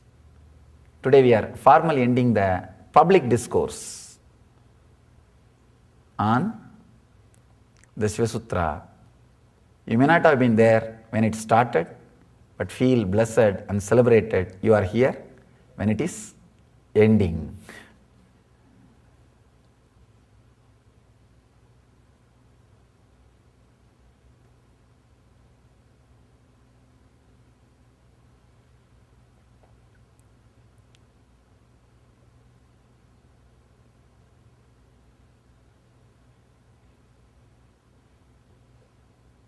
It is his very essence, his sutra, he himself has expressed with his own words, with his own commentary, and giving his very experience to the people, whoever heard and whoever is hearing and whoever will be hearing.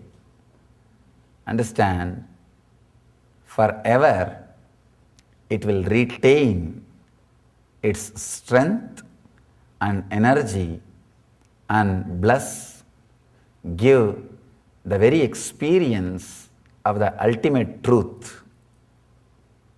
Whenever, whoever, wherever listens and imbibes these great truths, forever, you will see the divine playing and guiding millions of people to the higher consciousness, to the enlightenment through these great words.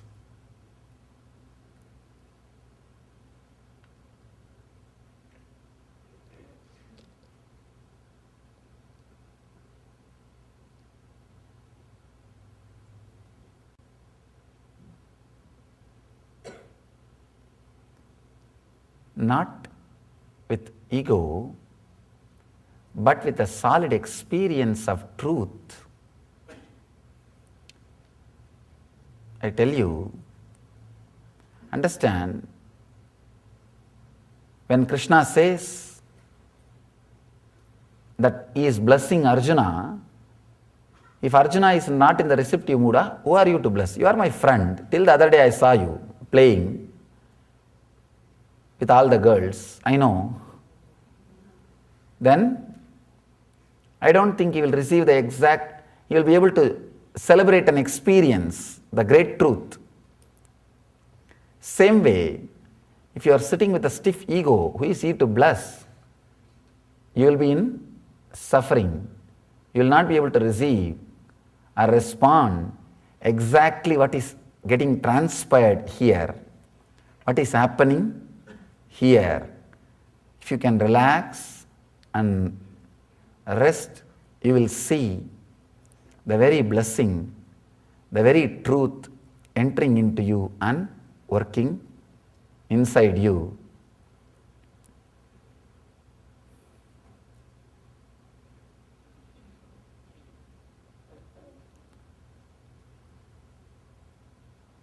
When you live the same way your father lived, when you receive the same mental setup of your father, or receive the same wealth, you inherit him. You are responsible now for him to maintain his name. Same way, when we inherit the traditional lifestyle, knowledge, experience, we are responsible to hold the dharma, and we become authority to radiate that knowledge, to radiate that blessing, to radiate that energy. Understand, as my responsibility to bless, not as my ego. There is no ego. With ego you can't bless. Not egoistically, as my responsibility to bless. Because I inherited, whether you believe it or not, whether an onlooker believes it or not, I know I inherited. I know I inherited. So when I inherited the super consciousness of Shiva, I have the responsibility of Shiva. Super consciousness comes with the responsibility to bless also. So with that authority, with that clarity, because I inherited the great truth and the experience and the realization and the very super consciousness of Mahadeva, Shiva, the Nithyananda, I bless you all, let you all achieve and radiate, feel your substance, bones, flesh, blood, saturated with the cosmic essence. Understand, whatever has happened in me, let it be reproduced. Understand, with that authority, I bless you.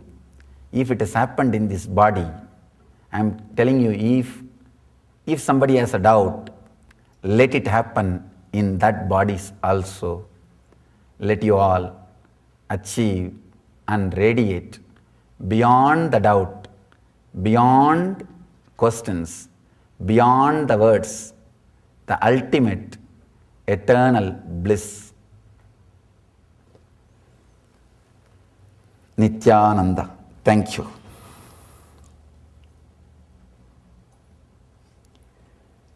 Tavakatamrutam dapta jivanam kavivirididam kalmashabhagam Shravanamangalam Srimadadadam Bhuvigrunandide Buridajana Sada Shiva Samarambam Shankaracharya Madhyamam Asmadacharya Paryantam Vande Guru Paramparam. पूर्णमदः पूर्णमिदं पूर्णात् पूर्णमुदच्यते पूर्णस्य पूर्णमादाय पूर्णमेवावशिष्यते ॐ शान्ति शान्ति शान्तिः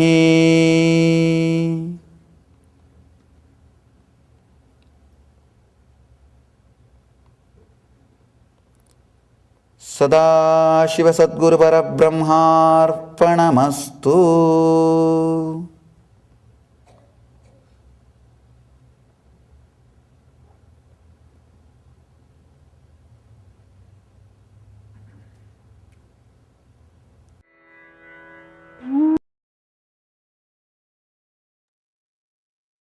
We are so blessed to receive the blessings of Swamiji every single day. As Swamiji said, the power of blessings, especially of Paramashiva, of an incarnation, even when we don't understand, it is so profound, and it is, we can't even express in words how much of a, for lack of better word, a blessing it is to receive blessing from Swamiji. And as we are celebrating the Krishna Janmashtami, Swamiji today blessed in the most auspicious time as the Krishna Janmashtami Tithi was born. Swamiji blessed all of us the Krishna Janmashtami blessings, and we are looking forward for the special darshan from Swamiji tomorrow night at 7 o'clock Eastern Time, waiting to see Krishna back again. So, Ma Prasanna, as you were watching this satsang, as we were just discussing about it, how profound, like every day Swamiji just showers us with so much of blessing, so much of auspiciousness. Can you please share about what is the powerful cognition you got from this satsang? The most powerful cognition was that Swamiji's was just a simple blessing makes everything reality. There's no logic in it. There's no thinking. There's nothing you can understand about his blessing. It's just Paramashiva's plain, simple blessing. It's like, you call Paramashiva Bhole Baba, right? So it's a simple word from Swamiji, a simple blessing from Swamiji can move mountains. We just spoke about this before you played this satsang about how Swamiji's one blessing made something go away, just like that, just a simple word, right? So I think when Swamiji blesses up with something, as with anything, there's no logic. It's just a blessing, and you just have to take it like that. I mean, that way you can't rationalize with it. There's no logic. There's no thinking. It's just mindless. It's just Swamiji's blessing, and just accept it uh, with with a devotion in your heart. That's all you can do. And what Swamiji's blessing can do, we all know, is just we've seen miracles day after day. So this is a beautiful satsang played just after we just spoke about how his blessing comes true, just like that. It's it's amazing to hear.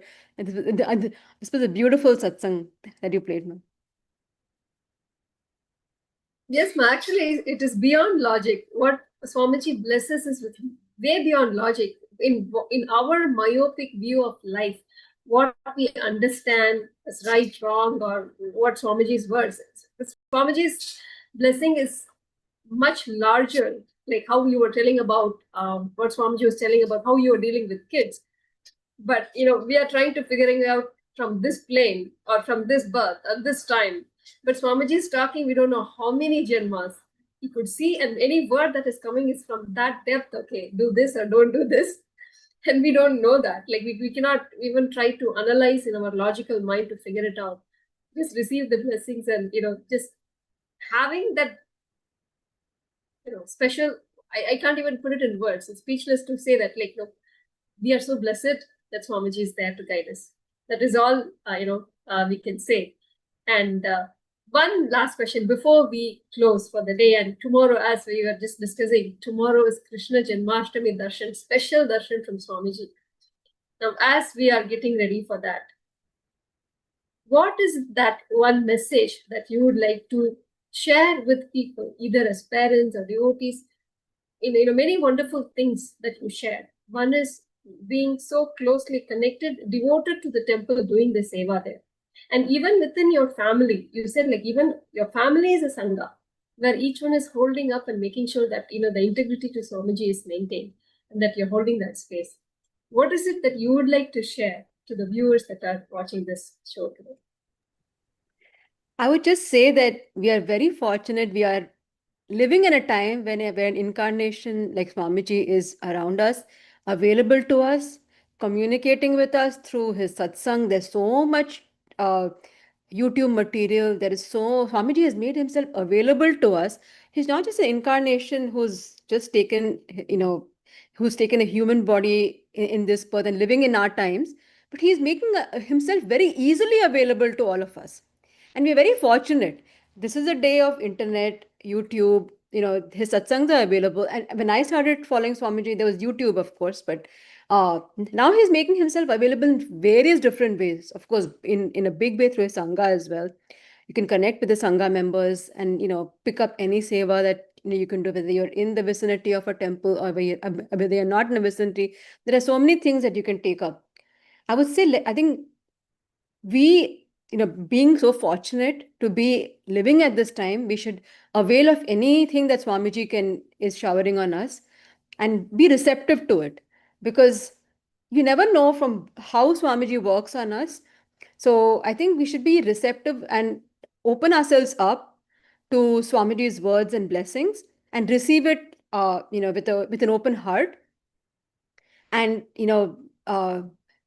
make ourselves, avail of this beautiful opportunity that has come come our way, maybe after I don't know how many lifetimes. So I would say there are many ways of connecting with Swamiji. Of course, YouTube is one of those, but there's YouTube Live where you can put your prayer requests.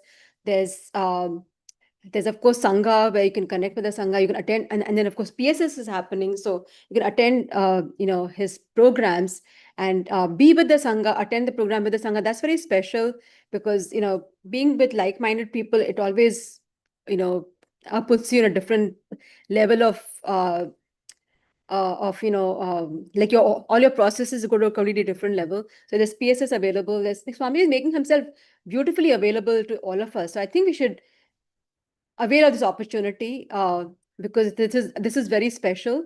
And I'm very fortunate that when I could, I attended Inner Awakening in person, sometimes almost every year. But now when I think back, I feel like I'm glad I grabbed that opportunity, because in person, Swamiji hasn't been available in person for a long time. So I feel like we should make use of this beautiful opportunity. Definitely, Ma. Like in every medium where negativity could spread, Swamiji is made sure that his presence is there to spread that positivity, to raise that consciousness. As you said, when we all started, it was YouTube. And when so much of negativity was spreading in YouTube, Swamiji's satsangs were flooded so that would raise the consciousness of the people, that somehow, for many people, many Sangha members, Swamiji's YouTube would just pop up for no reason.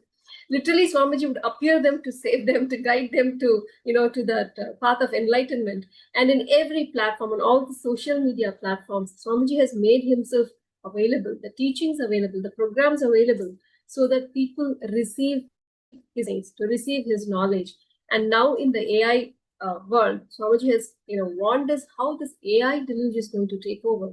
When the whole world is afraid about, oh my God, what is going to happen? Is the AI going to take over? What are we going to do? Even in this AI deluge, Swamiji has taken that AI itself and made that Ask Nithyananda AI, through which more than 40 plus models Swamiji has developed and given it as a signs of enlightenment for the world.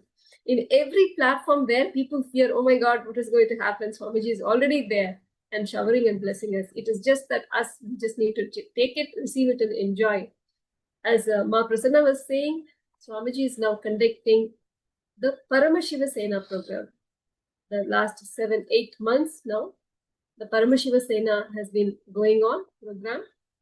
Presently, this program is happening in Los Angeles, St. Kitts and Nevis, and Kashi, India. And this program is also happening in September. All these 3 locations in Los Angeles, St. Kitts and Nevis, and Kashi, India. All those people who are watching us and would like to experience, to taste the presence of Swamiji, definitely register the life transforming program it is to become Paramashiva Sena, an ambassador of Paramashiva. You can register for this program at ecitizen.info/PSS. And thank you all once again for joining us.